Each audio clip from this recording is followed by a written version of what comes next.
Ténor en genoux et demande pardon à Eunice Zunon. Pour plus d'informations après le générique. Avant de commencer, n'oubliez pas de vous abonner et d'activer la cloche de notification car cela va vous permettre de ne plus manquer à nos prochaines vidéos. C'est parti!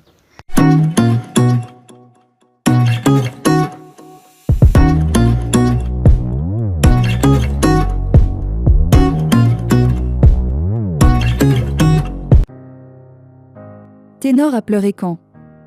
Réaction du chanteur à la vidéo de sa bagarre avec Eunice.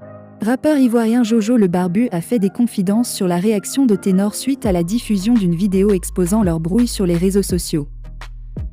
Ténor semble ne pas être le commanditaire de la diffusion sur les réseaux sociaux de sa bagarre avec son ex-fiancée Eunice Zunon. C'est ce qui ressort des confidences faites par le rappeur qui s'est fait remarquer par ses nombreux freestyles sur les musiques de Arafat Digi et de Bordeaux. Ténor a pleuré quand il a vu la vidéo sur les réseaux sociaux, a-t-il déclaré. À l'en croire, Ténor était à bord d'un vol quand la vidéo a fuité. Ténor m'a dit qu'il était dans l'avion quand il a appris la fuite de la vidéo de sa bagarre avec Eunice Zunon et il a commencé à pleurer, a-t-il ajouté.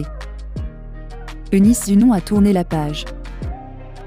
Quelques jours après la diffusion d'une vidéo d'Eunice Zunon et Ténor en train de se livrer à une violente bagarre, l'humoriste ivoirienne a annoncé sa rupture avec le rappeur camerounais en indiquant être passé à autre chose. Aujourd'hui, je vous annonce que j'ai tourné la page définitivement. Et je vous le dis, sans haine. J'ai tourné la page sans haine, j'ai lavé ma main, j'ai appris la leçon. Et je pense que je grandis. J'ai 25 ans, avait confié Eunice Zunon. Au lendemain de la publication de la vidéo sur la toile, le manager de Ténor a été convoqué pour non seulement expliquer pourquoi il s'est permis d'enregistrer la scène mais aussi pour donner les raisons de la diffusion de la vidéo sur les réseaux sociaux. Aujourd'hui, ce dernier semble avoir des regrets. On sait que quelqu'un est humble lorsqu'il sait faire profil bas et faire montre de maîtrise en toute situation bien qu'il puisse avoir connaissance de son pouvoir financier. Entre autres, a-t-il écrit sur sa page Facebook il y a quelques jours. Tafi en colère contre Ténor. À l'en croire, c'est toujours les gens qu'on aide le plus qui se plaignent le plus. Et qu'au final deviennent des instruments de ta chute.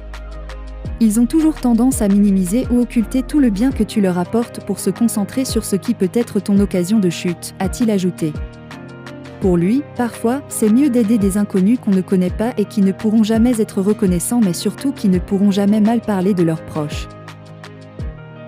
Ces sorties médiatiques ont fait réagir les internautes qui soupçonnent d'or et déjà une réconciliation entre Eunice Zunon et Ténor.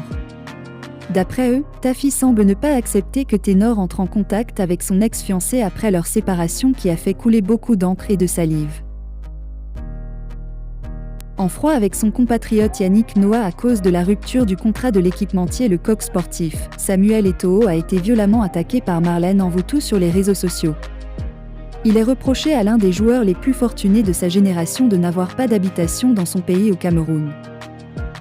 Pourchassés en Europe pour des raisons fiscales, nos deux icônes sont venus se cacher sur la terre de leurs ancêtres, pour mieux gérer leurs business respectifs.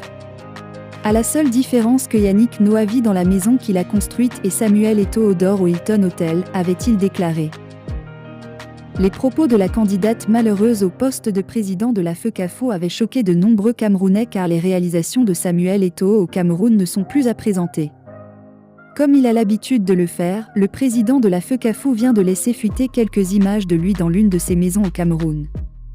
On voit accroché au mur du salon une photo de l'ancien capitaine des Lions indomptables du Cameroun. La fortune réelle de Samuel Eto'o. Depuis son élection à la présidence de la FECAFO en décembre 2021, Samuel Eto'o essuie de nombreuses critiques.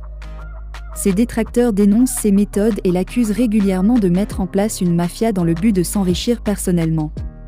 Certains vont plus loin en prétendant que l'ancien international camerounais aurait des problèmes de trésorerie. Ils évoquent entre autres les déboires d'Eto'o avec la justice espagnole, condamnation pour fraude fiscale, pour expliquer ses prétendus problèmes financiers. Et pourtant, Samuel Eto'o n'est pas pauvre. Au contraire, bien qu'étant à la retraite, l'ancien capitaine des Lions indomptables du Cameroun fait partie du top 15 des plus riches footballeurs de l'histoire. Déjà numéro 1 sur le continent devant Didier Drogba et Yaya Touré, Samuel Eto'o a consolidé sa fortune durant son passage au club russe de l'Anzi Makhatchala. Pour rappel, il était à l'époque le joueur le mieux payé de la planète avec un salaire annuel net de 20 millions d'euros. Selon un classement effectué par le média britannique Weltigoria en 2022, Samuel Eto'o est la 12e fortune de l'histoire du football. Matin Mahop, proche de Samuel Eto'o, indique aussi le président de la FECAFOOT pèse plus de 270 millions d'euros, environ 177 milliards de francs CFA, et 458 millions d'euros, environ 300 milliards de francs CFA en termes de biens. Samuel Eto'o a racheté un hôtel chez le président de Antalyaspor en Turquie à 32 milliards de francs CFA en bordure de mer. Il est aussi copropriétaire d'un hôtel 5 étoiles à Moscou racheté chez Kerimov avec un homme d'affaires gabonais quand il était proche d'Ali Bongo. Les travaux de rénovation de cet hôtel seul ont coûté 40 millions de dollars. Samuel a une maison à Genzaki lors de son passage à Sampdoria à 6,5 milliards de francs CFA acquis chez une ancienne top modèle italienne. Explique-t-il.